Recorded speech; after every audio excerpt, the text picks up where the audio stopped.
என் தம்பி வைபவரர். நான் வந்து நாசர் சாரோடைய assistant. Nassar is known for is nose, மூக்கன் அப்படின்னு சொல்லுவாங்க. அதுக்கப்புறம் ஒரே ஒரு தம்பி, மூக்காலே அழகாக இருக்கிற ஒரு தம்பி வந்து என் வைபவ் தம்பி. அவர் வந்து பார்த்திங்களா, மூக்குன்னொன்னே நான் எல்லாரும் சிரிக்கிறாங்க வரேன். Only one person who knows that how useful that nose is. அதுலேயே அவர் நடிப்பார். அந்த மாதிரி ஒரு திறமையான நடிப்பை நடிச்சிருக்காரு. நீங்கள் படம் பார்க்கும் போது உங்களுக்கு உண்மையாகவே தெரியும் how is performance is extraordinarily shown out through is nose. என்ன மிஸ்டர் வைபவ் தனியாக தெரிகிறீங்க.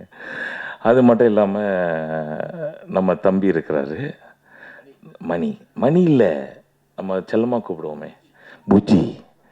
புஜி தம்பி வந்து ஆக்சுவலாக நாங்கள்லாம் பயங்கரமான நடிகர்கள்லாம் நினச்சி நாங்கள் வந்து பயங்கரமாக நடிச்சுன்னே இருப்போம். கூட்டத்தில் நிறைய கூட்டமாக நடிப்போம். இதெல்லாம் பண்ணுவோம், அதை நோண்டுவோம், அதை பண்ணுவோம், இதை பண்ணுவோம், அதெல்லாம் பண்ணியிருப்பான். பார்த்தா தனியாக வந்து இப்போ மானிட்டரில் பார்த்தா புஜி மட்டும் நடிச்சிருப்பான். நான் உங்களுக்கு சொல்கிறேன் பாருங்களேன், இந்த படம் நீங்கள் பார்த்து முடிக்கும் போது எல்லாருக்கும் புஜி கை தட்டுவீங்க. புஜி வந்து ஒரு புது ஹீரோவாக தமிழ் ஃபிலிம் இண்டஸ்ட்ரியில் வந்து அமேசிங்காக பெர்ஃபார்ம் பண்ண போகிறாரு. அவருக்காக ஒரு வாட்டி கை தட்டுங்க. நாங்கள்லாம் வந்து யோசித்து நடிப்போம். அந்த தம்பி வந்து யோசிச்சுட்டே நடிப்பார். சீரியஸாக ஒரு சின்ன ஸ்பேஸ் கிடைச்சாலும் அதை நடிச்சிட்டு போயிடுவார்.